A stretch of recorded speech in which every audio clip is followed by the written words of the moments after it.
Dari Jabir bin Abdullah radhiyallahu katanya, Rasulullah Shallallahu alaihi wasallam bersabda, perumpamaan solat 5 waktu adalah seperti sebuah sungai yang dalam yang mengalir deras di depan pintu salah seorang dari kalian.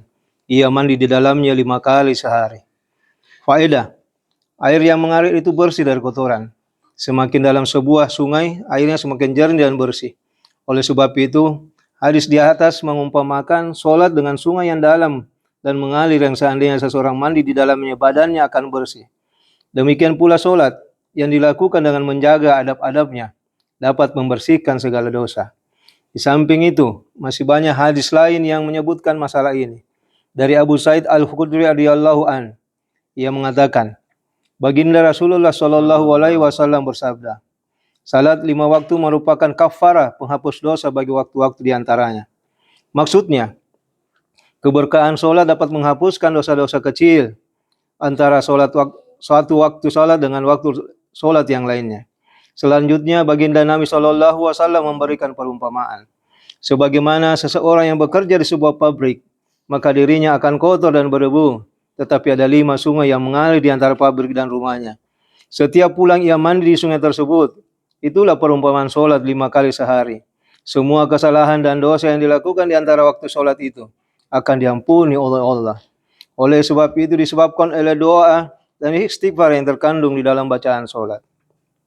Dari perumpamaan di atas, baginda Rasulullah Shallallahu alaihi wasallam ingin memberi kepahaman bahwa Allah Subhanahu wa taala meletakkan pengaruh yang kuat di dalam solat untuk menghapuskan dosa-dosa.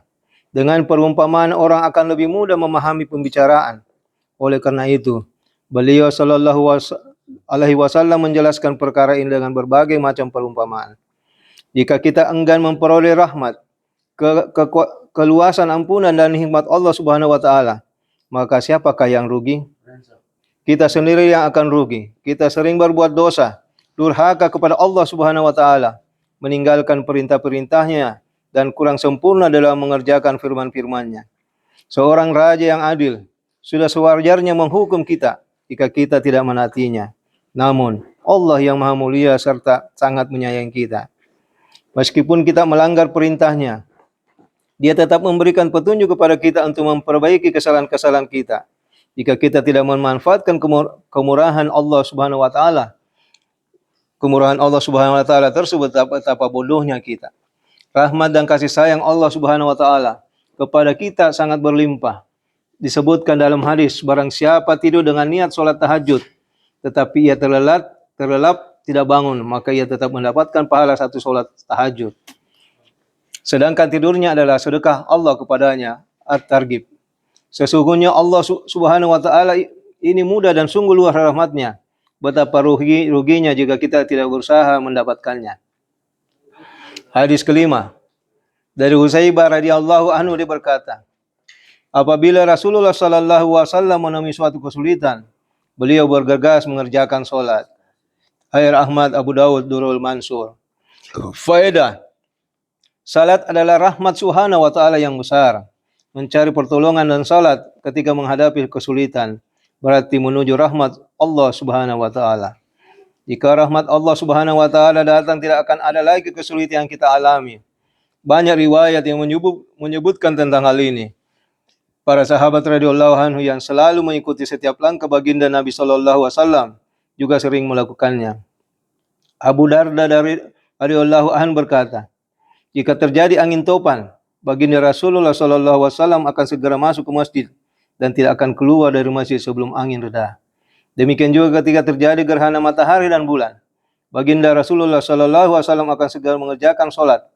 Suhaib radhiyallahu anhu meriwayatkan dari baginda Nabi sallallahu alaihi wasallam. Beliau sallallahu alaihi wasallam bersabda, para nabi alaihimus salam setiap kali menghadapi kesulitan akan segera melaksanakan salat. Suatu hari ketika dalam perjalanan, Ibu Abbas radhiyallahu anhu mendapat kabar bahwa anaknya telah meninggal dunia. Ia segera turun dan dari untanya, kemudian salat 2 rakaat lalu membaca, sesungguhnya kami adalah milik Allah dan kepadanya lah kami kembali. Quran surah Al-Baqarah ayat 156. Setelah itu ia berkata, aku telah melaksanakan apa yang telah diperintahkan oleh Allah dalam Al-Quran. Carilah pertolongan Allah dengan sabar dan sholat. Terdapat kisah lain mengenai Ibnu Abbas radhiyallahu anhu. Saat dalam perjalanan ia mendapatkan berita kematian saudaranya yang bernama Qutsam radhiyallahu anhu. Ia segera turun dari untanya dan mengerjakan sholat 2 rakaat di pinggir jalan. Ia berdoa cukup lama dan dalam tasahudnya. Kemudian ia berdiri melanjutkan perjalanan serta membaca Al-Quran. Carilah pertolongan Allah dengan sabar dan sholat. Dan sesungguhnya sholat itu sangat berat, kecuali bagi orang-orang yang khusyuk hatinya. Quran Surah Al-Baqarah ayat 45. Insya Allah mengenai masalah khusyuk ini akan dijelaskan pada bab 3. Juga disebutkan sebuah kisah lain mengenai Ibnu Abbas radhiyallahu anhu. Ketika mendengar berita wafatnya salah seorang Aswajun Mutahhara, istri si baginda Rasulullah sallallahu alaihi wasallam, ia segera bersujud ketika seseorang menanyakan perbuatannya. Ia menjawab, beginilah yang diperintahkan oleh baginda Rasulullah sallallahu alaihi wasallam jika kita tertimpa musibah. Hendaklah kita sibuk dengan solat dan tidak ada musibah lebih besar melebihi wafatnya Ummul Mukminin. Akhir Abu Dawud. Ketika Ubadah radhiyallahu anhu hampir wafat, ia berkata kepada orang-orang di sekitarnya, "Janganlah kalian menangisiku. Jika ruhku keluar, aku minta agar kalian berwudu dengan adab-adab yang sempurna dan pergi ke masjid. Salatlah dan beristighfarlah untukku, sebab Allah menyuruh kita agar selalu memohon pertolongan dengan sabar dan salat. Wasta'inu bis sabr was salat." Kemudian baringkanlah aku di liang kubur.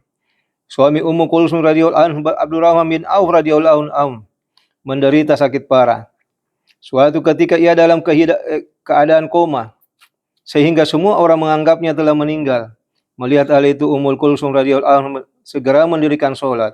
Ketika Ummu Kulsum radhiyallahu anhu selesai sholat, Abdurrahman radhiyallahu anhu siuman. Ia bertanya kepada orang di sekelilingnya, apakah aku tadi seperti orang mati?